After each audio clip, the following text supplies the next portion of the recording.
तो मेरा जीवन क्या होता। जय आर सी एम सभी को। नाम शुभा रत्नेश जैन, रायपुर छत्तीसगढ़ से बिलोंग करती हूँ। मैं रत्नेश जैन जी की वाइफ हूँ, जो हमारे नए साथी हैं।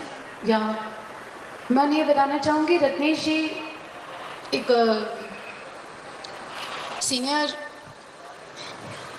सीनियर कोर लीडर थे, सफायर की पिन पे थे। और मैं क्योंकि इस बिज़नेस की अब नेक्स्ट जनरेशन हूँ, और रत्नेश जी के बाद में मुझे ये पिन ट्रांसफ़र की गई है।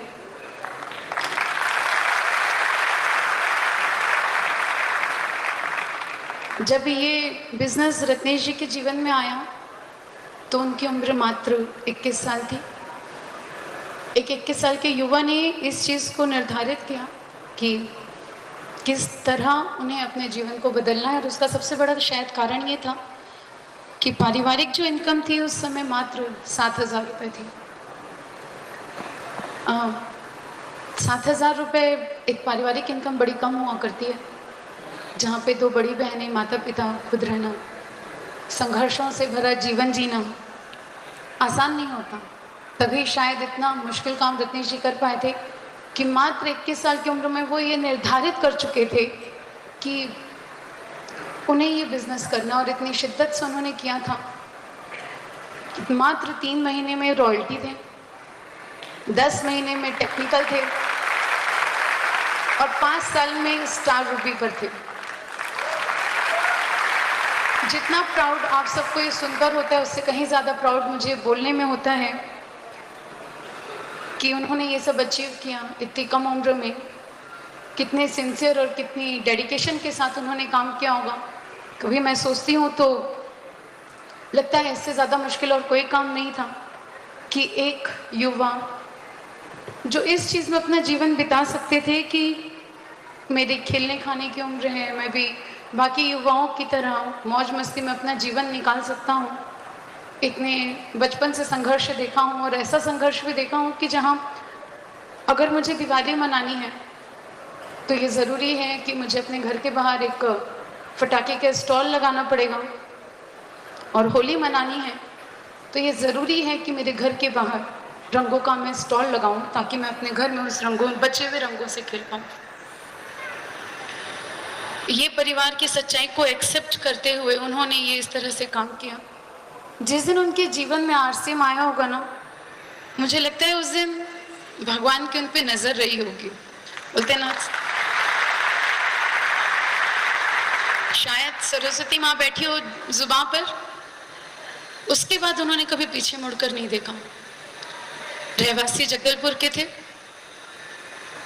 एक बड़े छोटे से घर में रहा करते थे।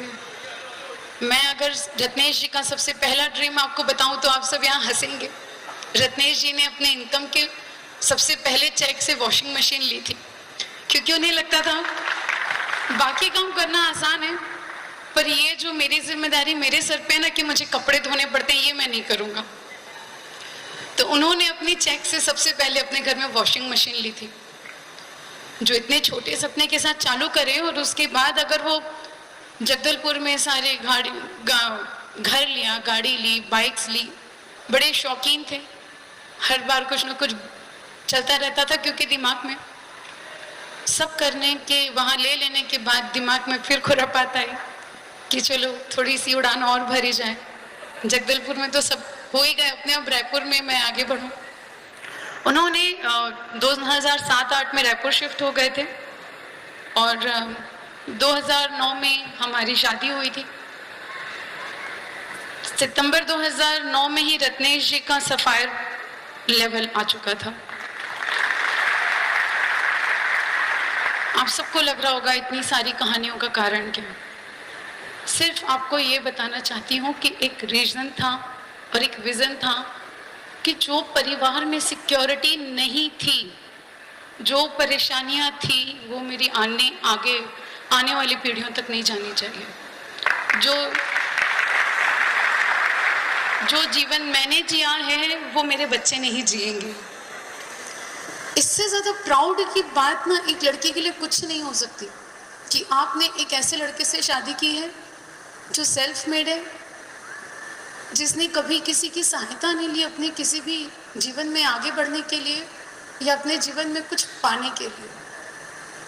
हम सिक्योरिटी की बात करते हैं, पिक्चर परफेक्ट बोलते हैं ना लाइफ, मैं उस लाइफ को जी हुई।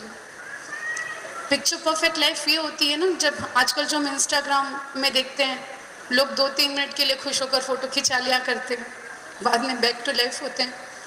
पर हमारी लाइफ में ऐसा नहीं था। पिक्चर परफेक्ट नहीं थी, लाइफ भी परफेक्ट थी दिसंबर 2023 के पहले तक। अगर किसी को ये लग रहा होगा कि रत्नेश जी बाहर थे, उनके एक्सीडेंटली हमारे साथ ही मिसहैपनिंग हुई है और उसमें उनका कोई दोष नहीं था, सिर्फ कार से उतर के कुछ चंद कदम आगे बढ़े थे।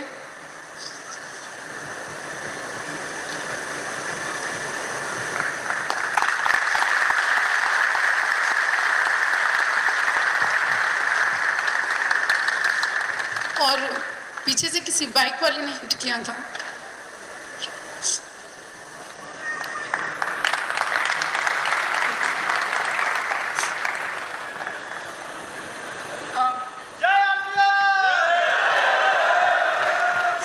ये जो शब्द हम बोलते हैं ना, जय हर सिंह, शुरू में जब मैं इस परिवार में आई तो मुझे समझ नहीं आता था ये शब्द, क्यों लोग इतने बावले हुए करते हैं।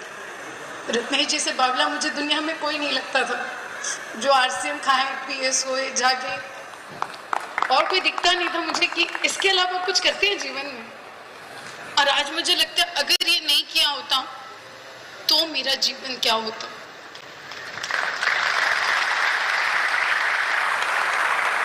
सब बोलते हैं फाइनेंशियल सिक्योरिटी, लेकिन अगर मैं बात करूं फाइनेंशियल सिक्योरिटी, उन जैसा इंसान जो इतना मेहनती था शायद कहीं से ला सकते थे, बिल्कुल ला सकते थे। उसके बाद ये मेंटल सिक्योरिटी मुझे मिलती, ये इमोशनल सिक्योरिटी मिलती जो आज मुझे मेरे पूरे आरसीएम परिवार में मिली। आप में से जो भी साथी, मैं सिर्फ यही कहना चाहती हूँ, जो भी साथी ये सोचते हैं ना क्यों करूँ, एक बार ये ज़रूर सोचिएगा आप जो भी काम कर रहे हैं, क्या उसके बाद आपके परिवार के लिए, आपके बिजनेस के जो भी सपोर्टर्स हैं वो खड़े रहेंगे? क्या उनमें से कोई भी ऐसा रहेगा जो उनके बिजनेस को देखने के लिए, उनके उस काम को देखने के लिए वहाँ खड़ा रहेगा?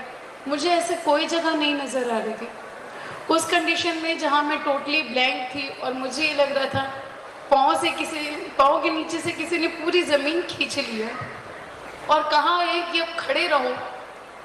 तो ये जो हिम्मत मुझे मिली ना कि खड़े रहो, ये मेरे परिवार ने मुझे खड़ा रखा है। ये आरसीएम परिवार था जिन्होंने पूरे हर एक दिन मुझे सपोर्ट किया और मुझे कहते हुए कहीं कोई संकोच, कोई शर्मिंदगी नहीं है कि अगर मेरे सारे जो हमारे साथी थे अगर वो नहीं खड़े रहते तो शायद आज इतने लोगों के बीच खड़े होकर बोलने की मुझे हिम्मत भी नहीं रहती।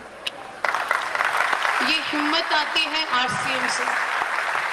बहुत बहुत शुक्रिया, धन्यवाद पूरे परिवार का।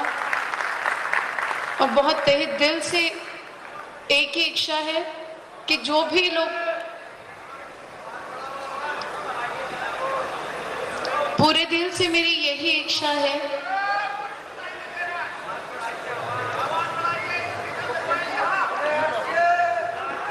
सब, हाँ बिल्कुल, जय आरसीएम।